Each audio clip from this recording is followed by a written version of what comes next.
ವರ್ಷದಿಂದ ಝೊಮ್ಯಾಟೊ ಮಾಡ್ತಾ ಇರೋದು. ನಮಗೆ ಹಲವಾರು ಸಮಸ್ಯೆಗಳಿದ್ದಾವೆ. ಸಮಸ್ಯೆಗಳು ಏನು ಅಂದರೆ, ಇವರು 70 ಕಿಲೋಮೀಟ್ರು ಆರ್ಡ್ರ್ ಕೊಡ್ತಾರೆ. ನಮ್ಗೆ 11 ಕಿಲೋಮೀಟ್ರ್ ಹೋದ್ರು ಬರೀ 70 ರೂಪಾಯಿ 80 ರೂಪಾಯಿ ಕೊಡ್ತಾರೆ. ಮತ್ತು ರಿಟರ್ನ್ ಚಾರ್ಜ್ಗೆ ಅಲ್ಲಿಂದ 11 ಕಿಲೋಮೀಟ್ರ್ ಟೋಟಲ್ 22 ಕಿಲೋಮೀಟ್ರ್ ಹೊಡಿತೀವಿ. ರಿಟರ್ನ್ ಚಾರ್ಜ್ ಬರೀ 4 ರೂಪಾಯಿ ಕೊಡ್ತಾರೆ. ಆಮೇಲೆ ರೆಸ್ಟೋರೆಂಟಲ್ಲಿ ತುಂಬ ವೆಯ್ಟ್ ಮಾಡ್ತೀವಿ, ವೆಯ್ಟಿಂಗ್ ಚಾರ್ಜ್ಗಳು ಕೊಡಲ್ಲ ಅಂತಾರೆ. ನಾವು ಲೇಬರ್ ಆಫೀಸ್ಗೂ ಕಂಪ್ಲೇಂಟ್ ಕೊಟ್ಟಿದ್ದೀವಿ.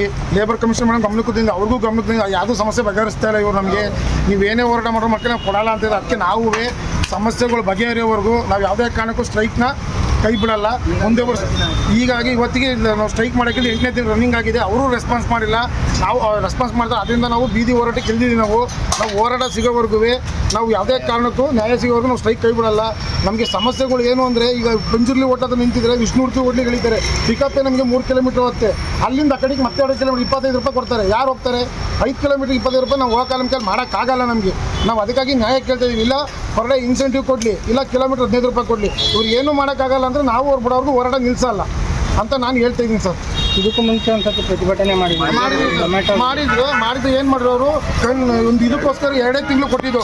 2 ತಿಂಗಳು ಕೊಟ್ಟ ಮೇಲೆ ಮತ್ತೆ ಕ್ಯಾನ್ಸಲ್ ಮಾಡಿದರು. ಲೇಬರ್ ಕಮಿಷನ್ ಮೇಡಮ್ ಹತ್ರ ಈ ಸಲ ಲೀಗಲ್ ಆಗಿ ಲೇಬರ್ ಕಮಿಷನ್ ಮೇಡಮ್ಗೂ ಕೊಟ್ಟಿದ್ದೀವಿ ನಾವು ಲೆಟ್ರ್. ನಾವು ಎಲ್ಲರಿಗೂ ಮೇಡಮ್ಗೂ ಕೊಟ್ಟು, ಮೇಡಮ್ 2 ತಿಂಗಳಿಂದ ಸ್ಟ್ರೈಕ್ 2 ತಿಂಗಳಿಂದ ಮೀಟಿಂಗ್ ಕರೆದು ಅವ್ರಿಗೆ ಹೇಳಿ ಮತ್ತೆ ಕೊನೆ ನಾವು ಸ್ಟ್ರೈಕ್ ಮಾಡ್ತೀವಿ.